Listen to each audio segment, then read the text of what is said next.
बिस्मिल्लाहिर्रहमानिर्रहीम। नाजरीन, मैं हूं शहजाद चौधरी और आप देख रहे हैं मारगला न्यूज़।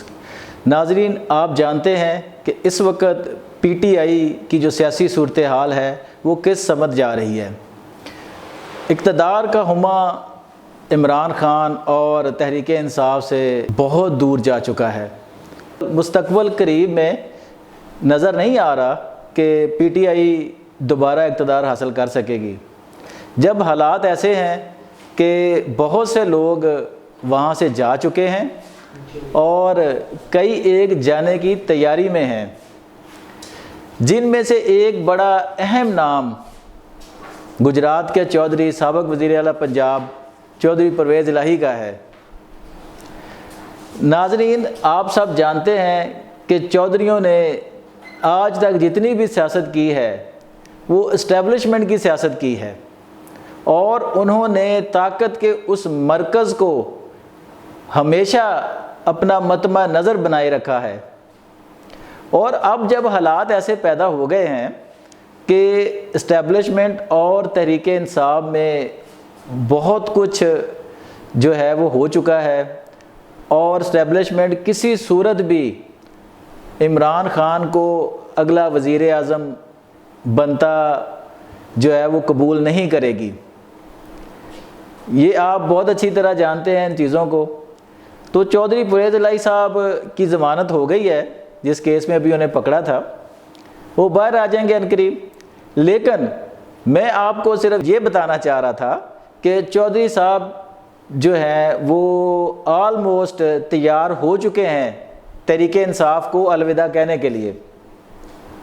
चौधरी शुजात हुसैन जो उनके भाई भी हैं, उनके बहनोई भी हैं, और वो जेल में उनसे 4-5 मुलाकातें कर चुके हैं और जेल में उनको सहूलतों के लिए हुकूमत के साथ बातचीत भी करते रहे हैं। तो चौधरी परवेज़ इलाही और चौधरी शुजात साहब की जो मुलाकातें थी, उनका सबसे मेन नुक्ता ये था कि किसी तरह चौधरी परवेज़ इलाही साहब को इस बात पे मनाया जाए कि वो पीटीआई को छोड़कर मुस्लिम लीग काफ में आ जाएं। तो अब चौधरी परवेज़ इलाही साहब तो तैयार हैं, लेकिन जो चीज़ उनके आड़े आ रही है वो उनके साहबजादे मोनस इलाही हैं जो इस वक्त मुल्क से बाहर हैं।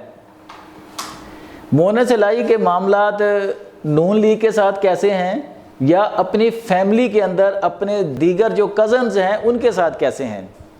तो चौधरीयों के करीबी ज़राए का कहना है कि मोनस इलाही के एक तो हमज़ा शहबाज से भी मामलात अच्छे नहीं हैं, मरियम नवाज़ से भी मामलात अच्छे नहीं हैं, और दूसरा उनके अपने कज़न्स जो इस वक्त बरसरे इक़्तिदार हैं उनके साथ भी कोई इतने अच्छे उनके टर्म्स और रिलेशंस नहीं हैं। इसलिए शायद वो अभी तक डटे हुए हैं कि किसी न किसी तरह उनके वालिद चौधरी परवेज़ इलाही जो इस वक्त पीटीआई के सदर हैं वो पीटीआई में रहें।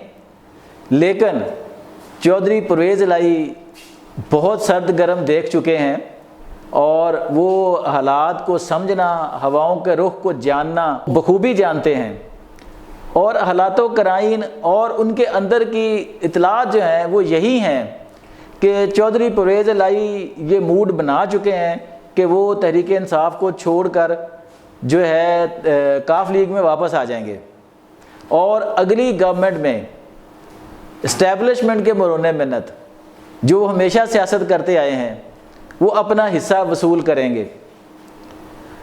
चौधरी ख़ानदान हो या मौलाना फजलुर रहमान का ख़ानदान हो, ये वो सियासी खानवादे हैं जिन्होंने हमेशा अपने जुस्से से ज़्यादा हिस्सा वसूल किया है सियासी निज़ाम के अंदर।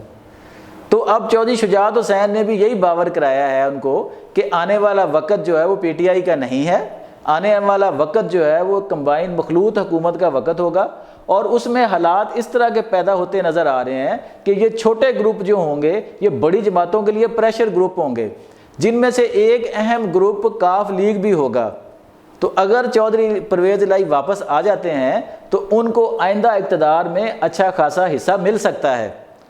तो नाजरीन को बताना ये मकसूद था कि चौधरी साहब फ़ैसला कर चुके हैं, वो मुस्लिम लीग काफ में वापस आ जाएंगे, तहरीक इंसाफ को छोड़ देंगे और इस वक्त के नए रुख पर अपनी सियासत करेंगे। तो नाजरीन, हम ये बात करना चाहेंगे यहाँ पे एक और पॉइंट जो है वो ये है کہ تحریک انصاف کے ساتھ اس وقت جو کچھ ہو رہا ہے، جس طرح کی اس کے ساتھ لوگوں کے ساتھ کیا جا رہا ہے، یا عمران خان کے ساتھ جس طرح کے مقدمات کیے جا رہے ہیں 9 مئی کے حوالے سے کیا جا رہا ہے، تو کیا آپ کو لگتا نہیں کہ تاریخ کو ایک دفعہ پھر دہرایا جا رہا ہے؟ جس طرح نواز شریف کو تکنیکی بنیاد پر مقدمات کی بنا پر 2017 میں نکال دیا گیا تھا سیاست سے، اسی طرح عمران خان کو نکالا جا رہا ہے۔ ناظرین، بات سوچنے کی ہے۔ اگر کل نواز شریف کے ساتھ جو کچھ ہوا تھا وہ غلط تھا، تو آج کیا جو عمران خان کے ساتھ ہو رہا ہے کیا وہ صحیح ہے؟ کبھی بھی نہیں۔ میں بڑے دکھ کے ساتھ یہ کہہ رہا ہوں کہ آج ہماری حکومت موجودہ جو کردار ادا کر رہی ہے وہی کردار پچھلی گورنمنٹ نے ادا کیا تھا۔ تمام سیاستدان جو ہیں وہ آج بھی اپنے اپنے مفاد کے تحت جو ہے وہ ہر کام کر رہے ہیں۔ آج میاں شہباز شریف اسی طرح جنرل عاصم منیر کو شاباش دے رہے ہیں کہ انہوں نے قرض کے حصول میں بڑا اہم کردار ادا کیا ہے، اور یہی کل عمران خان کر رہے تھے جنرل باجوہ کے لیے۔ سیاستدانوں کو اس بات پر غور کرنا چاہیے، اور ایک دفعہ خاص کر 2 بڑی جماعتیں نون لیگ اور پیپلز پارٹی کو 2006 میں جو میثاق جمہوریت تھا اس کو کھول کے ایک دفعہ دوبارہ پڑھ لینا چاہیے قیادت کو۔ بے نظیر تو اللہ کو پیاری ہو گئی، میاں نواز شریف زندہ سلامت ہے جنہوں نے اس پر سائن کیے تھے، وہ اس میثاق کو کھولیں، اس میثاق کو پڑھیں اور کوشش کریں کہ اس کی چند شقوں پر عمل کر لیں، تو شاید آنے والی جمہوریت جو ہے وہ پچھلی جمہوریت سے بہتر ہو۔ میرے خیال میں کم کہے کو زیادہ جانیے گا، اپنا بہت خیال رکھیے گا۔ اللہ حافظ۔